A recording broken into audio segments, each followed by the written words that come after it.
कालपुरुषर प्रथम राशि होची मेष राशि। सही मेष राशि व्यक्ति मानकर भाग्य एवं खर्च भावर अधिपति होउचंती बृहस्पति। सही बृहस्पति 14 मे 2025 रात्र 10:38 रे तांकर तृतीय भाव को गोचर करिवे एवं 11 नवेम्बर 2025 रु नेकी 11 मार्च 2026 जाए वक्र भाव में चलन करिवे। एही सबु प्रभाव जोगु जो माने मेष राशि व्यक्ति अछंती तांको किभली फल मिलिबो आज आमे से विषय आलोचना करिवा। नमस्कार, मु सुभाषिष पुंठा स्वागत करछि मो यूट्यूब चैनल को।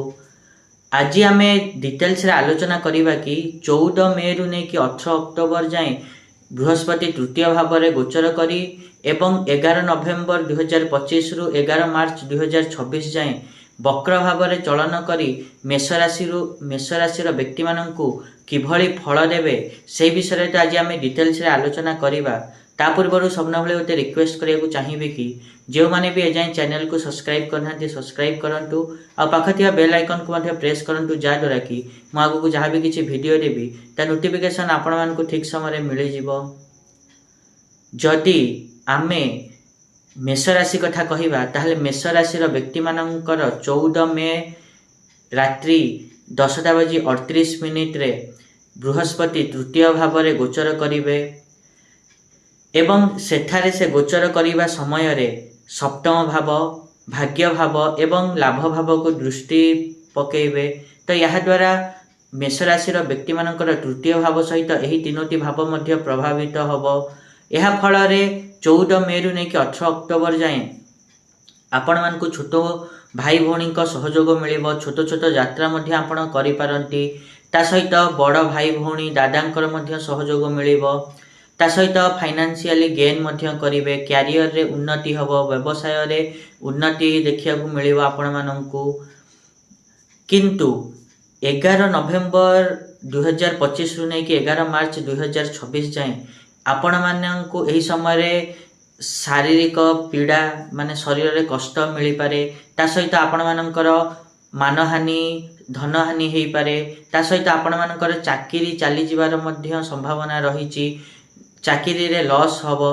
ता सहित आपण माने देखिबे कि एही समय रे आपण मानकर परिवार रे झगड़ा हेई पारे। ता सहित रिलेशनशिप रे मध्य डिस्टर्बेंस देखिया को मिलिबो। यही सब आपण मानकु विपरीत फल 11 नवेम्बर 2025 रु नेकी 11 मार्च 2026 जाए देखिया को मिलिबो।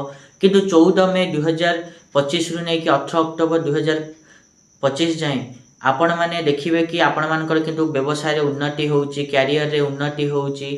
ता सहित आपण माने देखिबे कि आपण माने तीर्थ मध्य करि जिवे, सेठी शांति मध्य पाइबे। ता सहित आपण माने देखिबे कि जेतेबेले 11 नवेम्बर 2025 रु 11 मार्च 2026 भितर आपण माने विदेश रे शिक्षा लाभ करिया पई जदि चाहुचंती ताहले लोन नबाकू आपण मानकू पड़ी पारे। ता सहित आपण माने एही समय रे जो यात्रा करिवे तार उद्देश्य सफल हेई न पारे। ता सहित आपण मानकू 11 नवेम्बर रु नेकी 11 मार्च 2026 जाए आपण माने देखिबे कि आपण मानकर पैसार अभाव जोगु आपण माने अशांति भोग करिवे। संतान मानक प्रति खर्च आपण मानकर बढ़िबो। ता सहित आपण माने देखिबे कि लंबा समय जदि पैसा अटकी थिला ताहले ताहा मिली परिबो। ता सहित रोग पई आपण माने खर्च करिवे। ता सहित डिप्रेशन रु बंचिया पई आपण माने खेलकूद कले आपण मानक पई भल रहिबो।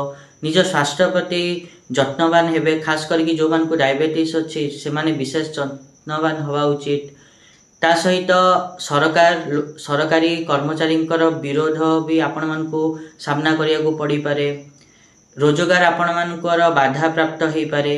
किंतु जो 14 मे 2025 रु 18 अक्टोबर 2025 जाए आपण माने देखिबे कि जो मानक विवाह हेइनी तांकर विवाह हबो। जो माने ऑलरेडी विवाहित तांकर वैवाहिक जीवन रे आनंद रे वृद्धि घटिबो।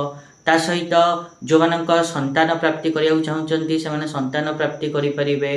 ता सहित आपण मानक सोशल सर्कल मध्य बढ़िबो एवं देखिबे कि आपण मानक फ्रेंड मानक द्वारा आपण मानक रिलेशनशिप रे जदि किछि डिस्टर्बेंस थिला ताहले सेटा दूर मध्य हेई परिबो। आपण मैंने देखिए कि आपण मानकर गुरुंक सप्तम दृष्टि भाग्य भाव में पड़ुथिबारु आपण मानक दान पुण्य रे मन अधिक लागिबो। ता सहित आपण मानक सासु सहित संपर्क भल रहिबो। साथी कर्मचारी मानकर सहयोग प्राप्त हबो 14 मे रु नेकी 18 अक्टोबर 2025 जाए। ता सहित जो माने वकील अछंती, पत्रकार अछंती, जो माने उपदेशकर्ता अछंती, ता सहित जो माने लेखक अछंती, सेमानक पई समय बहुत भल रही। किंतु 11 नवेम्बर रु नेकी 11 मार्च 2026 जाए आपण माने जो माने मेष राशि व्यक्ति अछंती सेमानंकु जमी को नेकी किछि समस्या देखिया को मिली पारे। किंतु आपण माने एही समय जदी सुना उपरे इन्वेस्ट करूचंती ताहले आपण मानक पई भल रहिबो।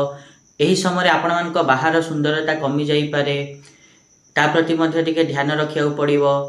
ता सहित आपण माने निजर अहंकार जोगु आपण मानकर जीवन साथी सहित मतभेद हो पारे। किंतु पड़ोशी मानक सहित संपर्क भल रहिबो। संपर्कीय मानकर घर को जीवा आसीबा लागी रहिबो। तीर्थ दर्शन करि पारंती जेमते मु पूर्वरु कहिथिली। मांसपेशी रे आपण मानक कष्ट अनुभव हो पारे। ता सहित आपण माने देखिबे कि आपण माने अलसुआ हो पारंती, आजिर काम काली को टाली पारंती। ता सहित आपण मानक एही समय रे पिता माता गुरु का आशीर्वाद किंतु मिलिबो। ता सहित एही समय रे जदि आपण माने जमी उपरे इन्वेस्ट करूचंती ताहले मध्ये आपण मानक पई समय भल रहिबो। ए तो थिला।